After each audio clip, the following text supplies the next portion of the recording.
This is the MandaLOREians, the Explosion Network sub show, where we're discussing and breaking down each and every episode of The Mandalorian, Disney Plus's original Star Wars show, the first of many. Now we know that much is true. Today we're of course discussing the finale.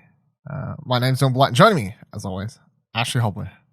And I'm excited to be here to talk about the finale of The Mandalorians. Yeah. Mandalorian. It could be both of those things, so... could be. Let's not fuck around. Well, I mean, let me get... I don't really have notes because one episode, we don't really need them. The episode was called The Rescue. It was directed by Peyton Reed, written by Jon Favreau. That's all right, off the top of my head, right? That was a surprise. Yeah, Peyton Reed. Peyton Reed. You know who had a rumor going around that I kind of wish was true? There was a rumor going around that George Lucas was the one who was directing the finale. And, like, I know you can put that in a box of fairly unlikely, but at the same time, I was like, I wouldn't put it past, a couple percentage of a chance that if he ever wanted to dabble in Star Wars, it would be directing something like this. I don't know. Like this, yeah. Yeah. That was the thing going. Anyway, Peyton Reed directed it. Synopsis, don't know. Fucking who cares? I think, hang on, I've got... It's some bullshit anyway, isn't it? Listen, it's a filler one. The Mandalorian and his allies attempt a daring rescue. Okay, yeah, that makes sense. Yeah, I mean, look, this episode is pretty simple to boil down. It's literally Mando goes, sees Bo-Katan, gets them back on their side. They go sneak their way... Well, not really sneak, but they sneak slyly, slide their way inside of Gideon's ship so they can rescue the child. And then shit happens. Well, yeah, let's not beat around the bush here. Luke Skywalker's in this episode. That was quite a shock, obviously, even though it's the thing that made the most sense. Obviously we spent so much time discussing who the potential person that Grogu could have called out to on the Rock, and we listed all their names, and I even made sure to list Luke Skywalker, and I'm pretty sure I mentioned like highly unlikely, but let's mention Luke Skywalker because he wasn't. I think we said it would be good if they'd put Luke Skywalker, but if they recast him, yes, which they That's did what not. we said. Yes, they did not. They did not, and they continued the trend of digital face. Stuff. I mean, I understand Disney's got a lot of money, but how did you feel about it? I don't think it looked great. Is what I'll say. I think here's the thing. At that, I don't know. There's just so many things to break down with this.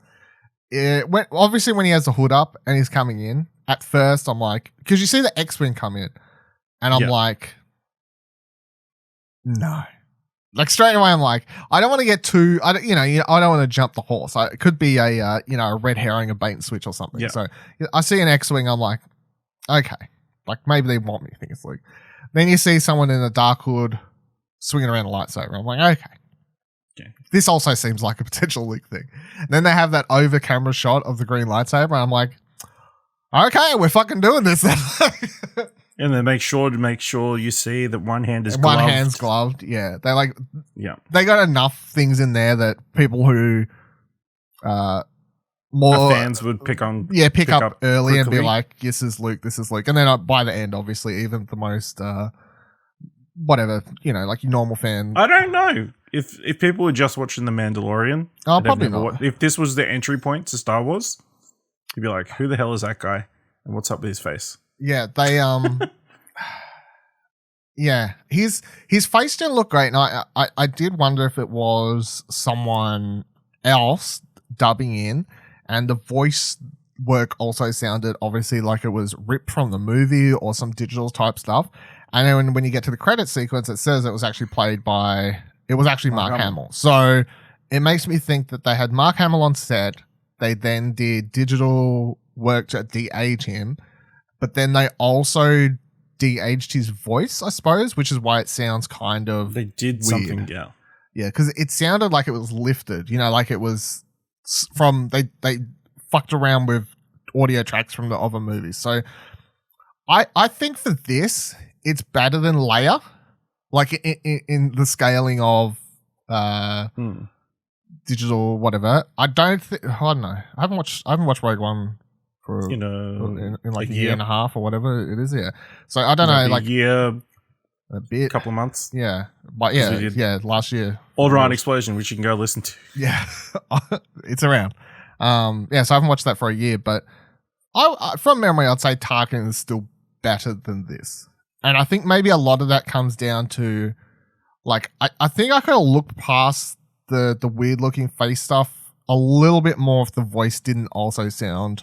Yeah, I think the voice is the thing that threw me the most. Yeah. Whereas I think Tarkin, I assume they had somebody else play. Tarkin was the voice of Tarkin. Yeah, so Tarkin was done by someone just doing the voice, which is why it obviously sounds fine, and you just have whatever that effect is called, like where you know it's not actually the person, so your brain. Other than I think Tarkin's looked really good, and for people who didn't know that was an actor who had passed away, those people didn't have problem watching it because their brain didn't have that weird disconnect watching it. Which that might be an interesting point for this. Like, if you was to show this scene to someone who doesn't watch Star Wars, and you should let them watch the scene, who hasn't seen Mark Hamill for the last 30 years, or something, like, would their brain not like accept what they're hearing and seeing more? And is the reason we're kind of going, oh, it seems a bit off because we know it's Mark Hamill and he's older and the line sounded a bit weird? Like, is it just a weird brain disconnect thing? I think it's like a combination of things. Combination of all, yeah. You know, I mean, I'm looking at a still of the scene right next to a shot of him from Return of the Jedi. I mean, it looks similar enough. Yeah. It's just, I think the skin's a bit too smooth and maybe the lighting doesn't quite match up. I think it's probably exacerbated by that being probably the only digital effect in that in a show that's mostly practical. Wow. Apart from besides the actual backgrounds. Yeah. But even that's like in-camera trickery and that kind of stuff. It kind of stands out. So, here's my biggest question for this. And obviously this is like, let's get back into like what's happening in show. Yes.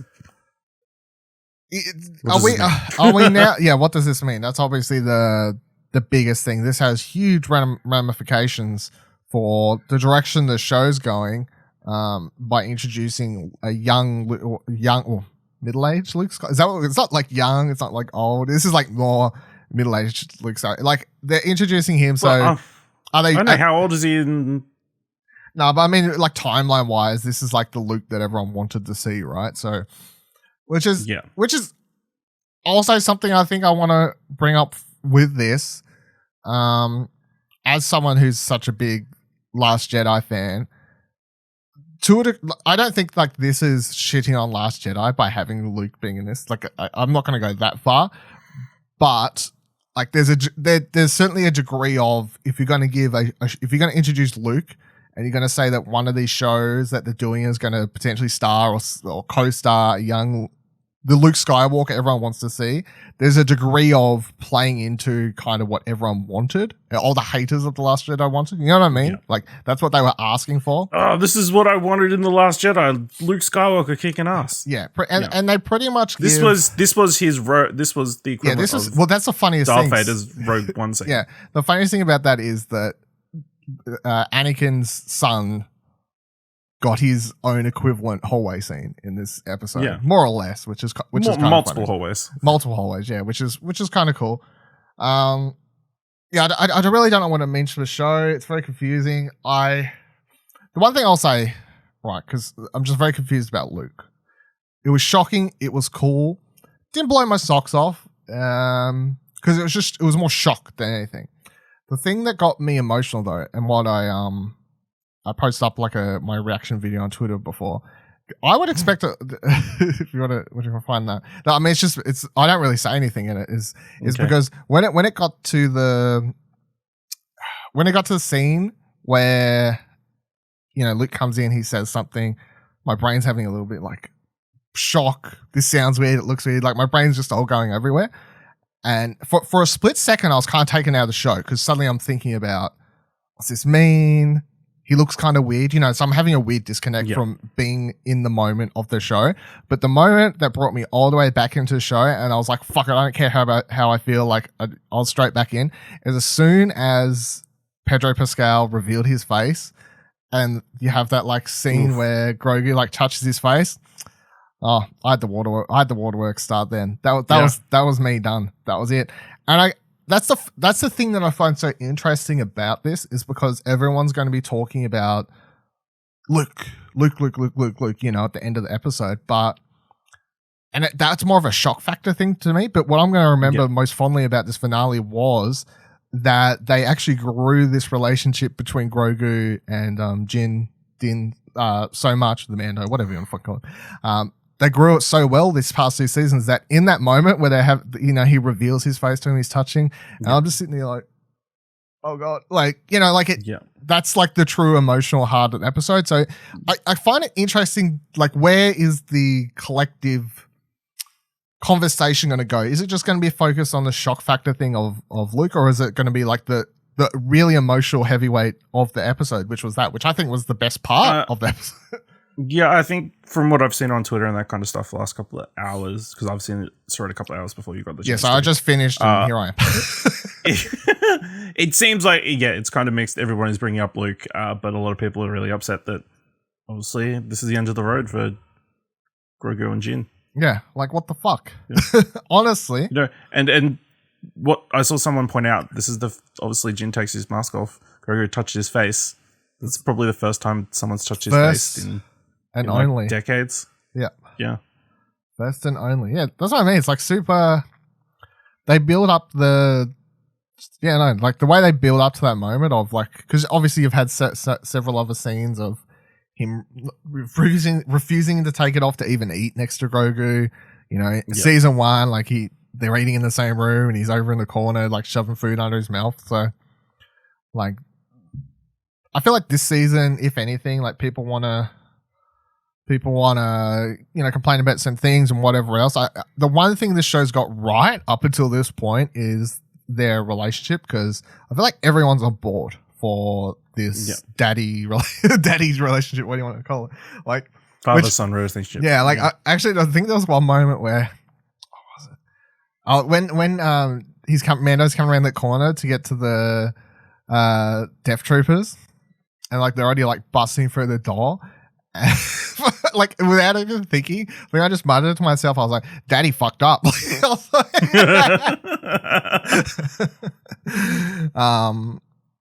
yeah, so I don't know, it's hard to escape what the finale gives you, especially let's pair it with the other piece of information we have, which is we now know that somehow amongst all this, including last week's Disney investors meeting, in the post-credits scene, they revealed that Boba Fett is getting his own spin-off show called The Book of Boba Fett? Book of Boba Fett. Yeah. So that's December 2021, which would be... It's getting something. Yeah.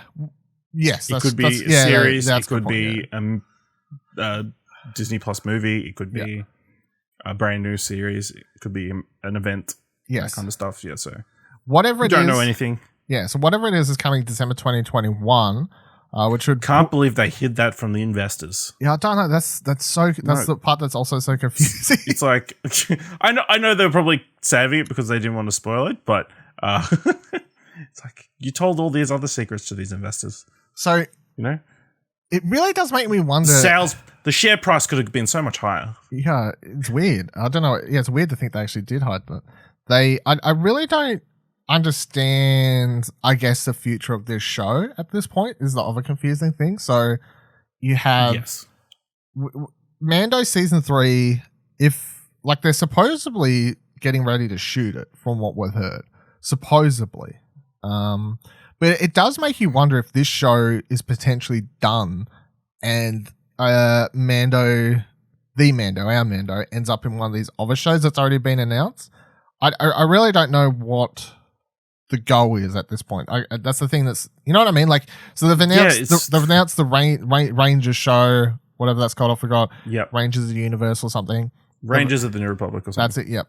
They've announced Ahsoka, they've announced this Book of Boba Fett thing, whatever that is. So that's 3 things that we all know are supposedly or presumably will all be closely tied to this Mando universe of like shared characters within the larger Star Wars universe, obviously. Because even with Ahsoka, they said that show, they announced that show and said that show's a spin-off of The Mandalorian, which is weird considering Ahsoka's a character that's been around for way longer than 10 plus years longer than the Mando's been around. But nonetheless, it really does make you wonder, okay, so we're doing all those. So that means if Mando's returning, that's like 4 shows all happening at the same time or roughly around the same time.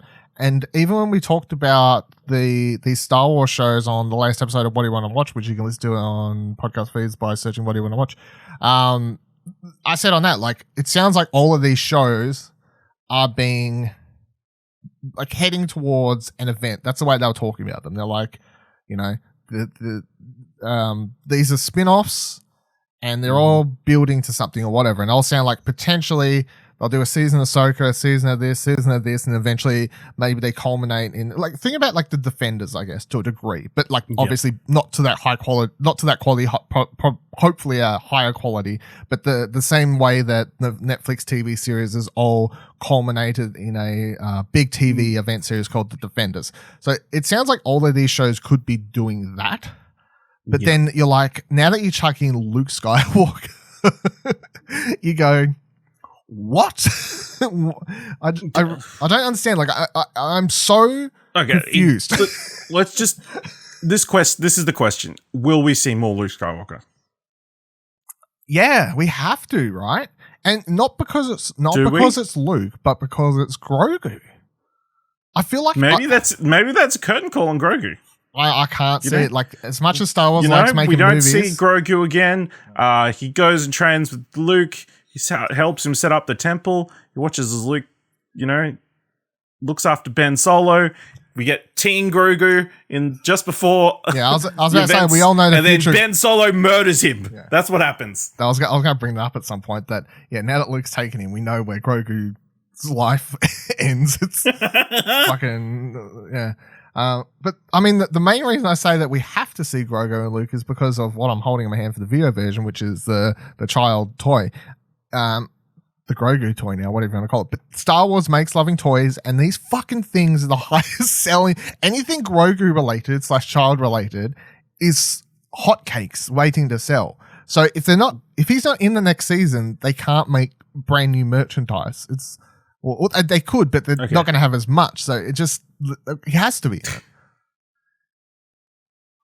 I mean, he doesn't have to. I mean, in my mind, the perfect solution is they do a Luke Grogu animated series.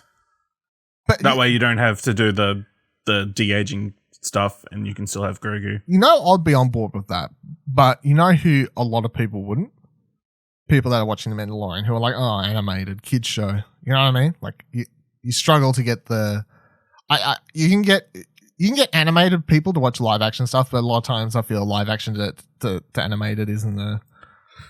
Well... clearly, they've written themselves into a corner. I mean, the only other solution is Grogu leaves Luke Skywalker in the middle of the night. He's like, I'm off. Luke, your shiny robot wasn't that interesting. I want to go back to Daddy. Well, let's put a pin in Luke, because or else I'll just be rambling about this for the entire thing. Let's break it down some other things that happen in the episode and then maybe loop back. So, Boba Fett, I don't feel like we really need to touch because obviously... Like, whatever the book of Boba Fett is, he's returned to Jabba's palace to take control of that. Cool story, whatever. What's his face said McClunky right before he died, which was the funniest part of that after credit sequence. McClunky! Bib Fortuna. Yeah, Bib Fortuna. Yeah, said McClunky in that scene, which was the best part. So cool Boba Fett. Fennec will presumably be part of that as well. The other piece of Fennec news is they officially confirmed on the Star Wars show that Fennec is in the Bad Batch animated series, which I was really happy because I was going kind of crazy sitting here between watching that trailer and then recording What Do You Want to Watch and whatever else and being like, I fucking swear it was Fennec. And then they're like, it's Fennec. I'm like, oh, good. I'm not going crazy. This is like when I was like, Dark Troopers. And then like, it is. Okay, good. We can move on with life. So cool, whatever. Everyone else, Bo-Katan, and by the way, Sasha Banks did a swinging DDT off that pole. Did you see that shit? Yeah, she did. It was pretty great. I was like, holy shit. I guess rest in peace to Axe Wolves or Wolves, whatever the other guy's name, who's not in the group anymore. Okay. I was like, you know? Yeah, You know, he just died off screen, I guess. Apparently, yeah. I don't know. It's a bit weird he didn't. Or I guess he could be off somewhere else doing some other work. Yeah, but getting his own spin-off show. They're like, nah, whatever. Don't need him. Yeah, he's joined the Rangers. Yeah, probably. It's a good reason to get rid of him. I mean, I've had Bo-Katan. I think the real reason they did want him in the episode is so they could have the 4 women take everybody out. Yeah. No one cares about him anyway. I mean, I've literally had my lock screen just being Bo-Katan and whatever Sasha Banks' characters for like the past month or whatever since their episode. You know who isn't on my lock screen? That motherfucker. I know he was in the episode. People listening are like, who? The third dude who was with them, the Mandalorian, the third Mandalorian. Where's he? You didn't even remember, see? Sorry. The key thing of Bo-Katan, obviously, for this episode is an interesting one. I wouldn't say I'm totally pleased with the direction it's took because it's certainly swung me around quite a bit. So after they get on the ship, you have this cool fight scene with Mando where, you know, he ends up getting it out of Gideon. I'm glad to see they did have that spear versus Darksaber fight. That was cool. When he finally pulled it out. How'd you fall for the... Yeah, I was like, what the fuck? He wasn't going to let you just take the kid. Yeah, I was like, what a... Daddy dumb. They fight, spear, awesome fight. Kind of just wanted him to kill him there and then, but he didn't. But nonetheless. So then when Mando takes Gideon back to the... whatever the bridge. The bridge, yeah, that's it. Ship terms. To the bridge, Bo-Katan is upset. And Gideon's very happy with himself because he reveals that Bo-Katan can no longer take the Darksaber because Mando won it in Battle of Gideon. So now to get it back herself, Bo-Katan will have to beat our Mando in battle. Now, I'm watching all of this scene, and as someone who has watched everything else Bo-Katan's in, I'm going, that doesn't seem right at all. And I went and double-checked my facts to make sure I wasn't dreaming things out of my ass. So remember how I've obviously talked about in this show before how Bo-Katan had the Darksaber last time we saw her in Star Wars Rebels. Now, I went and rewatched the scene, and I'm going to bring it up on the video version right now for people who are playing at home. But I went and rewatched the scene where Sabine Wren, who has the Darksaber at this point, gives the Darksaber to Bo-Katan. Okay. Gives being the prominent capitalized word in my sentence. How did Sabine get the Darksaber? She won it in combat to a degree. Okay. But who did she win it off? One of the other bad people. But did they win it off Bo-Katan? Not from memory. Either way, maybe they just took it and they win it. I don't. You know, I've seen. And then the Wanderer remembers that. The only way any of this makes sense. So I'm gonna. I can't remember who I saw this. I had a quick squiz around the Reddits to see what everyone was thinking about this because I'm like, I need to go to the Reddit hole because I know Star Wars nerds will be discussing this deep lore confusion, and they were because of course they were. And one person chucked out the theory that I kind of like. And they were like, what if Bo-Katan, following this episode of Star Wars Rebels, which, as I've said, it's the last time we saw her until this show, her reign on Mandalore was filled with such bad luck and misfortune that she began to believe that it was brought on because she did not win the Darksaber by means of combat. And I was like... You know what? I don't know if you're right, but I would totally fucking buy that because that fits a lot that would fit with Mandalorian, you know, having like a lot of like superstition around certain things and like law, honor and like rules about certain things or whatever else. I'm like, I'm totally fucking in for this. So at first when she was like, oh no, this whole combat not winning it, I was like, much like Din, I was like, just take the fucking Don't Darksaber. Like, you literally took it from Sabine, no worries. Like, in the scene... We can all of us in this room can keep a secret. Yeah. And we can kill him. Because the thing that makes it even more confusing in that Rebels episode is... So, Sabine and Bo-Katan and Kanan and... Or maybe I can't remember who else is there. Anyway, Sabine and Bo-Katan are there. But Sabine has the Darksaber. They're coming out of this ship after winning this big battle. And like the bottom, just like stepping out onto the entryway. And then Sabine's like, you're the rightful ruler of Mandalore. Here, I won the Darksaber, and the reason I won it, I know now, was to give it to you, or some bullshit like that. Like I was meant to give this to you type speech. And then as the ramp falls down, all these people, Mandalorians, are standing there. So it's in a whole thing of like being afraid that people would see her. Oh, she can't take it. She can't win it for this reason, whatever. She literally gets handed it to her in front of all these people. Yeah. And now she can't take it with a room of 5 people. Like, just do it. Yeah. Right? But yeah, if they do something like that person was saying on Reddit, totally down for that. I can get down for that. But they definitely need to explain it for people like myself, obviously, who are like, that doesn't really make sense. Yes. And I don't think it's a like error of like, oh, they forgot because Dave Filoni is too. Yeah. Dave Filoni's not going to suddenly forget what he had happened to one of his characters on his other show. By the way, I loved how when I sorted the comments on this video by newest, if you go newest, there's people here like 5 minutes ago. Okay, then 26 minutes ago. Anyone else who's seen the finale of season 2 of Mando is here because they're confused. Like, there's all these comments like, anyone here watching after the end of season 2 of Mandalorian, so does anyone know why she can accept it from Sabine but not from Din? Exactly my thought. Someone replies, plot hole, ... I think people, much like a lot of terms on the internet, people throw around plot hole a lot when it's like something isn't actually a plot hole simply because it's not explained. No. But, yeah. Only if the show is finished. Yes.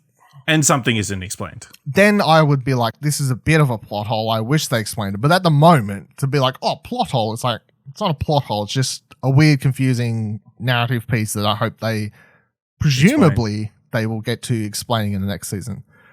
Because it is, at the moment, my feelings for it is like, just, it's unnecessary, in my opinion, like drama to build between Din and Bo-Katan. Like, I really guess they're going to fight to the death next season. It's going to be great. Well, I don't really need to fight to death for it either. It's like, just have a... Just arm wrestle. Yeah, just, I don't... like, come on, just have a friendly competition or something. So... Yeah, you know? Yeah. Play Skittles. Yeah. Yeah, sure. Play a game of Uno. Who else in this episode? Cara Dune was in this episode. We'll say, you know, great setting up last week. They had... the Mando unable to shoot his blaster properly. It clicked. This episode, that was to set up this episode where a gun jams. Yeah, I don't know how a blaster jams, but I don't know either. It does. In the Battlefront game, they overheat. You just wait a couple seconds and they're back. Yeah, jamming. I think they jam and you have to press a button or something. I don't know. Yeah, I don't know. So she was in this episode, obviously said that's like whatever moment at the start was like, oh, some older one, she suits the person. I'm going to continue to say it again. Can't get behind anything Cara Dune for obviously personal reasons at this point. I really cannot. But, you know, that guy was a dick though. That guy was a dick. He had that shot to the face coming. There's a lot of rumors going around at the moment that, you know, all the right-wing nuts are going crazy about, like, making videos around because there's rumors that Disney is apparently trying to get Cara Dune to shut the, Gina Carano to shut the fuck up apparently, or else they won't give her a series or something like that. I mean, Disney can do it. I mean, if they bought Lin-Manuel Miranda, they bought the Kardashians, they can buy anybody. Yeah. Buy her stupid opinions. Who am I forgetting? Mental blank. No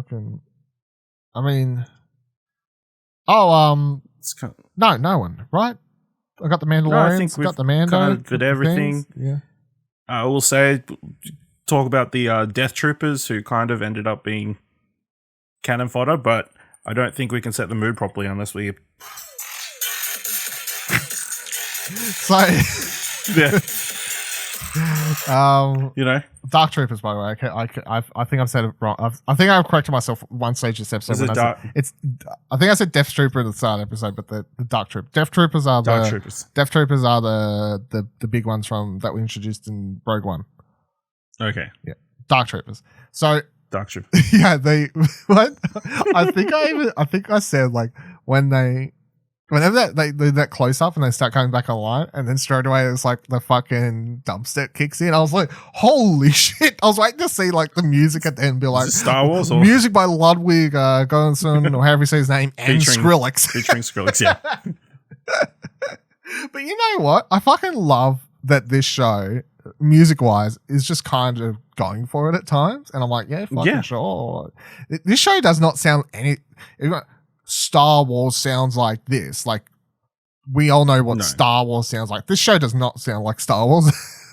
No. And I'm all about it. I was even listening to Ludwig at Spotify at work today. I was just like, whatever, play Ludwig music. It was like Mandalorian mixed with Tenet and all shit. But Tenet's soundtrack has a lot of almost dubsteppy like vibes and stuff. So I like it though. So Dark Troopers, in this episode they do explain. I think I briefly went on about this when they showed up the first time. Like in the Legends canon, there was 3 versions, and in this, what they explain here is basically the same as how they were in Legends, which is version 1 was a person in a suit, and version 3, the end version is basically just a robot. They're super powerful. I hope they come back. I don't think they wasted them though, because like when you watch the episode, obviously it's Mando struggles to defeat one. It's like such a big battle, and he nearly dies to just one. And then when he shoots him out, it's like that seemed like a bit of a waste when he just throws him out of the poop chute. That was like, oh, you've been building up these bad guys all season just to shoot him out. But then when they come up, when they fly back to the ship, I was like, okay, cool. Oh, that makes sense, yeah. But then to have Luke take them all down, that's fine, because it works. That's to build up Luke, yeah. It works to just go, look, these things were literally about to kill all of our heroes if they had made that their way into the bridge. Like, no doubt in my mind, they would have all just died. Like, they were not going to win that fight. I would not put my money on them winning. Like, realistically, they would have all died. So when Luke comes in and he's taking them down with relative ease, that is literally the Luke that everyone... That's, again, like coming back to... everyone complaining about The Last Jedi, wanting to see a super powerful Luke and whatever. That's what they wanted. I'm willing to live in a world of both. Like, I can appreciate The Last Jedi and say it's my favorite Star Wars film, while also going, yes, watching Luke slice a bunch of fucking Dark Troopers in half and like crush that one at the end with the Force. Pretty fucking badass. Cool. Like, like he could have been badass in his prime, but when he's an old man, he's a pacifist. He's gone through some shit before that. The only thing he watched Grogu killed by Ben Solo. It's crazy. I can't get past. So this whole episode, I can't think about anything other than the ending and where the show's going. Because the other thing is if they continue down this road they're going on, this Luke road or whatever you want to call it, we're going to eventually reach a point where they will be touching on Last Jedi turf a little bit. And I don't mean like timeline wise. I just mean like Luke character wise to a degree. Like they can't stray too far from the road. Like, what the especially if they're going to go down a road of, oh look, now we follow the show where Mando helps Bo-Katan like save Mandalore, which I guess that's the direction. I think that's where season 3 I feel like that's where season 3 is going for them. But then if we're seeing Grogu on the side or in a different show or some fucking thing with Luke, then their characters are literally going towards Luke starting the school, which we know then leads to doesn't end well. Does not end well. So it's fucking just interesting. What's gonna happen? I don't know how to take Star Wars anymore. There's just also we literally went from, that's the other thing that's getting me, right? We went from Mandalorians this year We'll get more next year. Next Star Wars movie is coming in like 2023. This is where we was at a couple weeks ago. We was at next movie is in 2023. And then one show a year. We'll get the Mandalorian every year. We'll get an animated show and a live action show. There was rumors of a Rebels animated sequel, which was probably the thing that was going to, obviously, I was holding out hopes for. That would have taken the place of Mando as the thing I was most excited about if that was actually announced. But, that's the world we was living in a couple weeks ago. Now we're living in a world of there's 50 different series. Next movie is coming in 2022. No, it's 23 still. I think. Was Rogue it? Squadron. I thought it probably is. I don't know. But we're now living in a world where there's a whole bunch of movies. The Rian Johnson ones are still apparently existing on top of whatever else because they haven't officially cancelled those. We now have 10 or whatever fucking TV shows coming. Not to mention the one they just announced at the end of this. Like Star Wars just kind of went from, we're having a break. No, 2023, sorry. You're right. Yeah.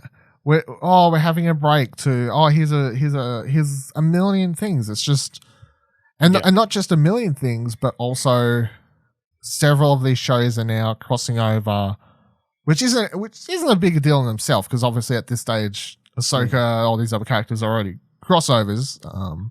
Like Saw Gerrera and Rogue One's already a crossover. So I don't feel like the crossover is the big deal with that. It's just they're doing like a TV universe inside the bigger universe and everything else. I don't know.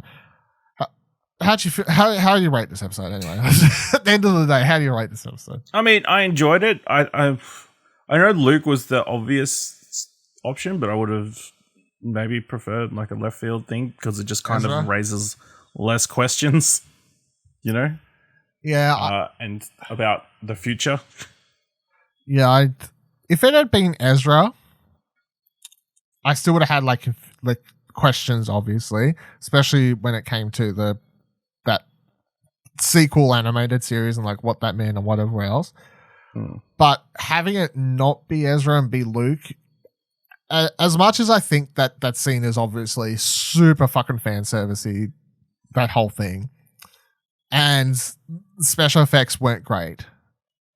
So there's a lot of what you can pull apart that scene and go, it's just a super fan servicey scene where the special effects aren't great, but people are going to love it anyway. At the end of the day, I'm going to remember that scene for the emotional scene with Grogu. Listen, it's come to me. Yeah. So next season is all about the battle against Mandalore. Yeah, the battle for Mandalore. Battle for Mandalore. The final episode, the big battle. Jin's in trouble over wherever Grogu's getting trained. He can sense in the Force. Jin's in trouble. So he steals the X-Wing with R2-D2. Flies all the way to Mandalore. Comes out and does the full Yoda. Wow. Lightsaber thing. At that stage, I'd say we're watching a fucking parody, but... I mean, it's possible. Anything, well, at this stage, fucking anything is possible, to be honest. I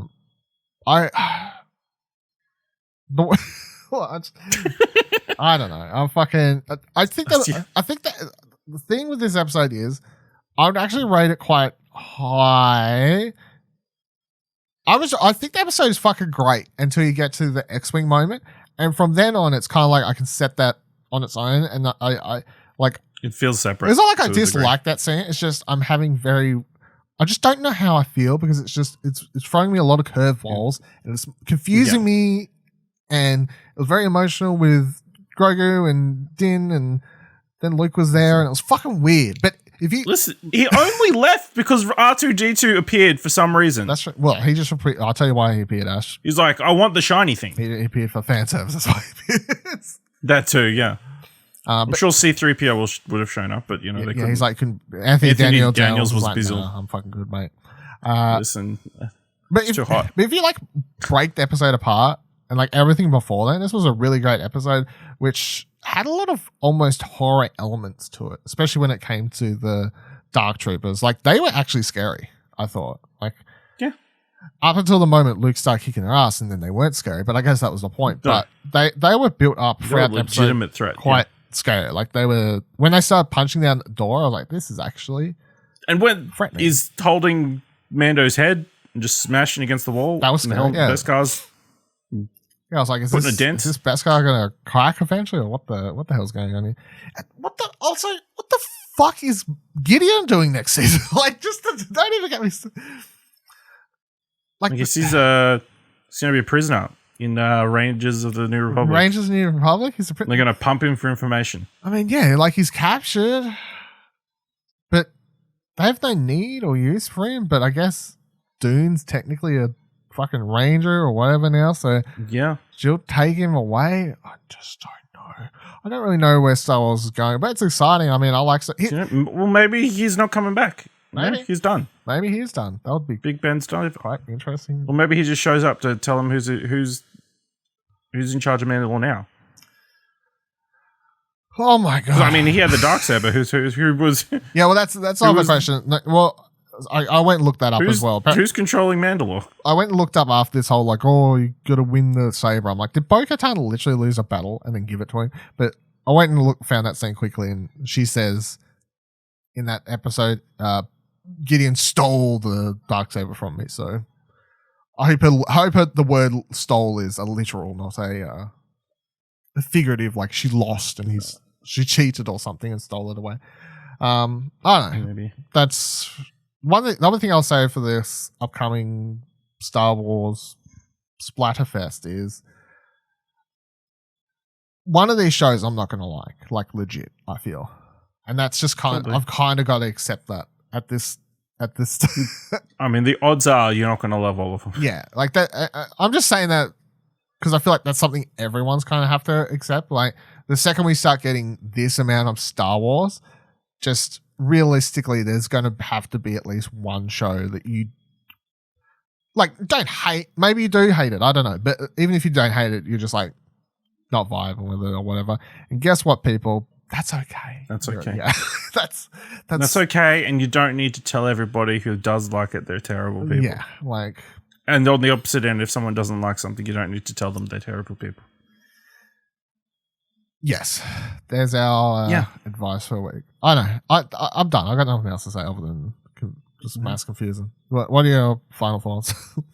Yeah. I mean, the action was pretty good. I mean, their plan came together pretty solid. I don't know if they expected the TIE Wings to come out, the TIE Fighters to come out. Yeah, I don't know. But other than that, I mean, their plan seemed to go pretty seamless. I don't know how Gideon knows everything, but how do you know he used his one shot? Cameras, I'm just presuming. I guess something like that. Yeah, I don't know. I don't know. Star Wars is why was Mando holding the Darksaber? Why did he light it up when he walked in? I don't know. Seemed unnecessary. Just so she knew he had it in case she forgot what it looks like. That's so different than remember in Solo where Maul's there and he's like speaking to what's her fucking name? Amelia Clark. Yeah, I'm trying to remember the character's name. I can't remember though. I swear it's like an easy one syllable thing too. Fuck, I like her character too. They should bring that character back. Whatever her character is, they should bring it. It's like Lando. Yeah, it's like in Lando. It's a one syllable name, isn't it? I bet you it is. It's like you got the fucking answer there, don't you? Kira. Close. 2 syllables. Close. 2 syllables. Double syllables. When she's standing there and like Maul says or whatever, and then for no fucking reason other than for people who don't realize it's Darth Maul and a Sith user or whatever, dark side user, for the people at home, he just like force calls his fucking lightsaber over and just lights it up for 2 seconds just before clicking hang up on the Skype call. I was like, why? But so I guess it's the same reason that same thing. Mando has to light it up. But all right, I guess we'll be doing a lot more. I mean, yeah. Mando doesn't have a ship the next season, so I mean, he has to tag along with people. So that's an other interesting. It's all sorts of questions. He had a really cool ship. The Razor Crest was a cool ship. Lots of cool merchandise, obviously, that were made for that, and now they got to give him another ship. So. Now they destroy it so they can make a new ship, so they can sell merchandise for that. See, I saw people online going, "Oh, he has no ship now, so that means he's going to have to hang around with Boba Fett inside the fucking Slave One for the rest of the show." And I was like, "Oh, please no." So I'm glad that Boba Fett's. What do you think Boba Fett's plans are? Is he just chill on Tatooine? That's it. Fuck, I don't know. He's like, no. I'm retired. I don't know. That's the thing. Like, obviously, I've said many times in the show, I don't really particularly care much for Boba Fett. The most interesting the character's ever been has been on this show. By the way, shout out to that scene where Bo-Katan, they shred him to pieces, and she's like, "What's she?" She's like, "You're not a real Mandalore." He's like, "Oh, my father was, or whatever," and then he says something back, she says, "No, it was your donors." I was like, "Oh." That was your fucking donors. I was like, holy shit. And the thing about her hearing that voice. Yeah, it's like, I've heard thousands like you or whatever, which I was like, I understand to most people, but the voice of clones to me is D. Bradley Baker. Yes, from the Clone Wars, who does all the voices of the clones. Yeah, so. I mean, the other thing is, Boba Fett doesn't look that great. No. She looks pretty good, but she's meant to be older than him, right? Yes. Yeah, I mean, clones don't age faster. I guess. That's the quick. Yeah, they get to sweep it under the clones age faster pretty quickly there. I don't know what he'll do. Real Mandalorians that don't age very. Yes. I don't know what they're going to do with him. So other than this, the most interesting has been is like his storyline in the Clone Wars where they had a young Boba Fett do that whole. Remember, I was saying there was a storyline where they like young Boba tried to hire bounty hunters to get Mace Windu killed. Like that was the most interesting because it delved into the side of him finding his place in the world and wanting. Mace Windu comes back. Well, who threw Boba Fett into the Sarlacc pit? Fucking. Who actually kicked him last? Luke or Han? Yeah, I'm trying to remember. I don't actually remember. Bumps him and then he flies off. Yeah, I don't actually remember. It's dodgy. Yeah. That would be stupid. I hope it's not some bullshit like Alden Ehrenreich, bring him back. Oh my god. To play oldest Han Solo. Yeah, fucking. Or don't de-age Harrison Ford, please. Yeah. You just touched on something that's probably I mean, now that they've done Luke, I feel like Luke was kind of the like, I feel like they would have brought back a young Han Solo in the show before a Luke or whatever else. But now that we've already got Luke, I'm like, well, the lid's off everyone now. Like, anything is go, right? Apart from Leia. Think if their plans are to do more live action, young like Luke Skywalker, I think now they can also still recast. Sure, they get the shock factor thing out of the initial Mandalorian, but then they can have somebody who can actually play the role properly. Well, I'm gonna put that on the record right now. I fucking hope if Luke is now becoming a character in these shows as a prominent character, cool, whatever. I'm neither for nor against that, I guess, but please just get an actual. Not saying Mark Hamill's not an actual actor, but just someone who can actually play without all the special effects, or they're going to have to step the budget of the show up already a lot more than what it is to have it be a lot better than this, because this gets what it is for this one scene. It's the uncanny valley kind of thing. Yeah. For a hot second, when you pulled back the head, I was just like going, please be fucking what's his face from Winter Soldier, old mate. Sebastian Stan. Yeah, I was like, Sebastian Stan. Wasn't. Of course it wasn't. Disappointing. He doesn't even introduce himself. No, it would have been if he'd said, hello, my name's Luke Skywalker, I'm here to help you. I would have been like, fuck, the corniness of this scene is on the next level. It's like, it's just a little bit brood, that's all. Yeah. Don't take a moment to like meet and greet people. I'll tell you what, though. The idea that Ahsoka could now meet Luke in this show and they can have a conversation about how her dad, Luke's dad, and her master. That's to a degree very fan servicey, but a scene that I could potentially get behind. I guess I don't know. Either, you get Luke, Ahsoka, and Ezra. No, that's a backdoor pilot. The whole Ahsoka thing. Maybe that's the event they're building to. Thrawn as the big bad, or as the I mean. I feel like it's going to be interesting. Obviously, it seems like there's going to be factions of the Empire, of the remnants of the Empire, like going forward. So, you could have multiple leaders sort of fighting for Now that they've taken Power down lifting. Gideon, see, the only thing that the only worthwhile note of Gideon that he said in this that may or may not be true is when he said he'd got everything he needed from the child's blood. I'm like, okay, Yes. so did you send this off? Is that still like a storyline we're playing around with? Like, where'd that blood go? Yeah, I mean, and then they also clarified the doctor at the start of the episode was a clone. He was specialist. a clone specialist, yes. So I swear to God, if this show becomes young Mark Hamill playing young Luke Skywalker while chaining a Yoda lookalike thing, while also there's a storyline happening where people are fucking around with his blood, making evil, fucking Snoke evil failures, I'm just gonna be like, I don't know, like, no, that doesn't sound like it's maybe it'll be good Grogu versus evil Grogu. It sounds like the worst. Like a Gremlins. Just sounds like the worst of like old Legends stuff at that stage. But I don't know. Yeah. Anyway, one thing I do know for sure is that we're going to have a lot more Star Wars to be talking about in the future of Explosion Network. So make sure you keep it tuned to explosion.com, Twitter @ExplosionPod. And this feed, of course, if you're not subscribed on youtube.com/Explosion Network, or you can subscribe on Apple Podcasts, Spotify, or whatever, just search for the MandaLOREians. There's going to be lots more Star Wars coming up, and we're going to be making sure to be here talking all about it. It's kicking back up.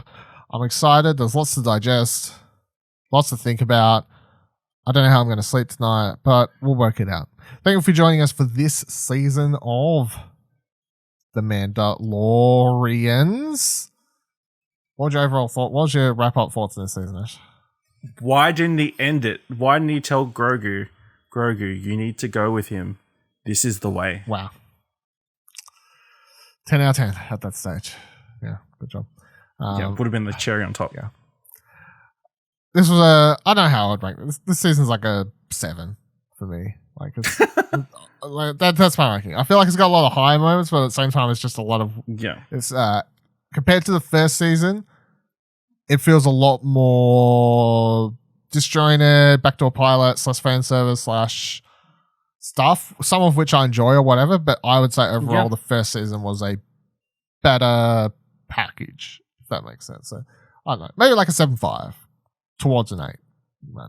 Like, that's my critic on me. Like, Star Wars fan, I'm like, yeah, it's a 9 probably, I don't know, but like, if I was actually taking it all in, I'll probably look around 7.5 or something. That'll do it though. Hope you enjoyed the show. Thank you for listening. Thank you for watching. Stay, of course, once again, explosion.com. Search it, Google it, do all the things. Make sure you keep track. Thank you for joining us. Until next time, we have spoken.